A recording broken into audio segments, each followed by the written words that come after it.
Good morning, Laguna Woods. I hope you were with us yesterday. We had an exciting show with one of my heroes, Lou Tirado, and we're going to continue his story today. Let me remind you the verse for yesterday and today is the same verse, and it was from John chapter 15, verse 13. And Jesus speaking that greater love has no one than this, that he laid down his life for his friends. Lou, you were telling us about when you got shot in that B-17 close to Berlin in 1944. You were just getting on your parachute yesterday. And by the way, if you folks, if you need to go back and hear the first part of Lou's story, but we're picking it up right there. And so you're getting your parachute on. Well, I come out of the ball, and my waist gunner was holding on to the side. He had been hit, and he's motioning with his hand that we're going to bail out.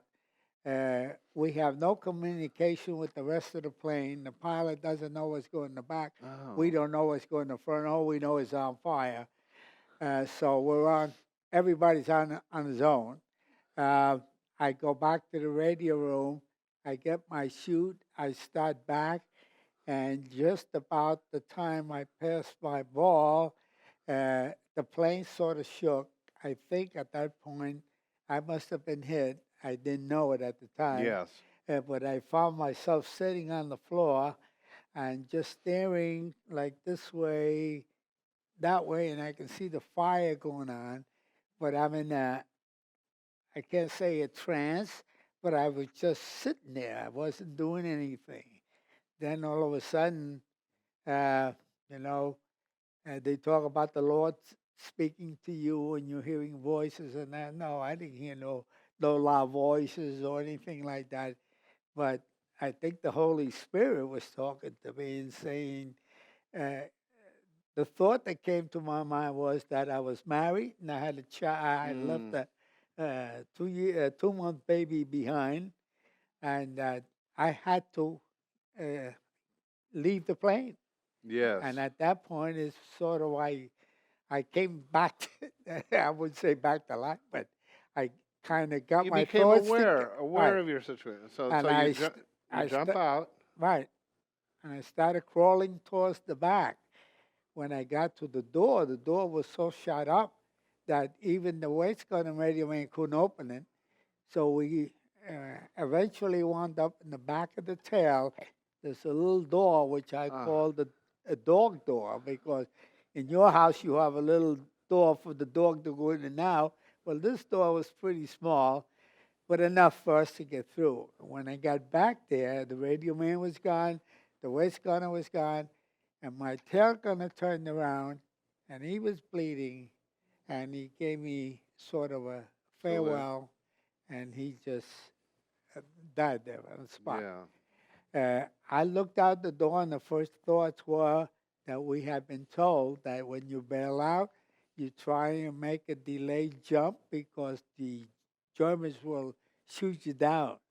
So you have two choices: stay in the plane and be burned up, or go outside, maybe get shot. So at that point, you make it. I guess one of my greatest decisions in my life, and I just grabbed the ring, and out I went. And eventually, and so obviously you made it down. Yes. And but you had been shot, and Well, you got the. I know that you were awarded the Purple Heart. right. It for was that. during my descent that I felt that I was wet. Put my hands back and found out that all my rear parts were. Yeah. I had been shot.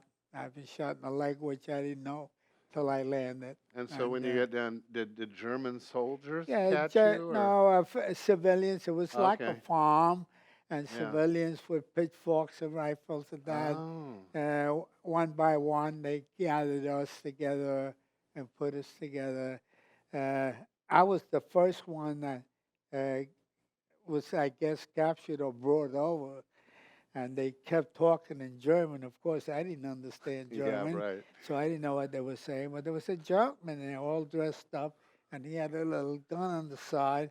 And every once in a while, he's talking away putting his hand on his gun. And I thought he was trying to talk him into hit. Hey, Yeah. let's shoot this guy. Sure. Sure. Meanwhile, I'm laying there bleeding and all that stuff, and so we sweated it out. But But eventually, eventually, because I know your story a little bit, but you ended up in a prison well, camp I up went to a number of different camps. I got finally 3 days later, I got treated for the worst wounds, bigger pieces of shrapnel and that. I was left behind at the hospital while my crew went to a steady camp. It was a camp near Poland, and eventually I caught up with them there, and Oh, good. so That must have been good to see. yeah. And then, but then it was near the border with the Russians. The Russians were coming. You can hear the big guns. Oh, wow. So they decided to move us out. Well, they only had room on a train for so many, so they took the worst uh, prisoners that were wounded. And fortunately, I was one of them. The rest of them went out on the forced march. That means that they were going to march them who knows where without no food.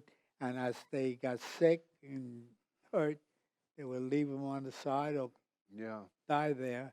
I eventually wound up at my officer's camp and met my officers there. And eventually the rest of my crew wound up there. Wow. Well, Lou, you and the other men who were a part of that, you personified this verse that you were willing to lay down your life for his friends, but in this case, it was for your country. Right. And and what more could any country be thankful for than people willing to do that? And part of that is, of course, our freedom to worship and so Right. on. And can you? Right. I mean, when I think what it might have been like had Hitler not have been stopped. Oh, well, we'd be speaking German. Well, if we were speaking anything, I guess I don't know, but Jesus also personified this, and he did lay down his life for us. And I Of know course. it was actually a little bit later in life. You said that you actually got serious about the Lord later. Not really. I mean, you were Catholic, but That's right. you started being serious about your faith actually when you came to Saddleback. That's right. That's just where How did you end up at Saddleback? well, But we only have 1 minute. it was funny. We were Catholic. My daughter was living right across the street from Laguna Hills High School where Oh. Saddleback got started. Somebody talked her into going there, so she started. The church moved to Trabuco. She went on vacation and she came to my wife and I and says, "Hey, my church gives out a lot of notes and that. And they're into a great series. I'm going away. Can you guys go and get my notes and this and that?" And we did. Here I walk into a high school. I'm saying, "Where's the church? I can't find a church." Anyway, we did sit through both services. I'm trying to cut it short and get the notes for her. I heard Rick for the first time, and it left me amazed.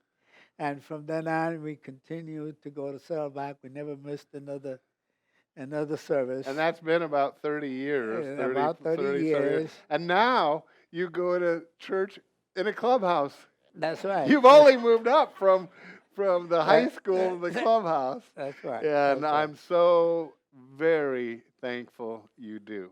Well, I mean, we have partnered together now for almost 10 years, and we're going to talk a little bit more about that aspect of your life tomorrow. Right. So I hope everyone can come back.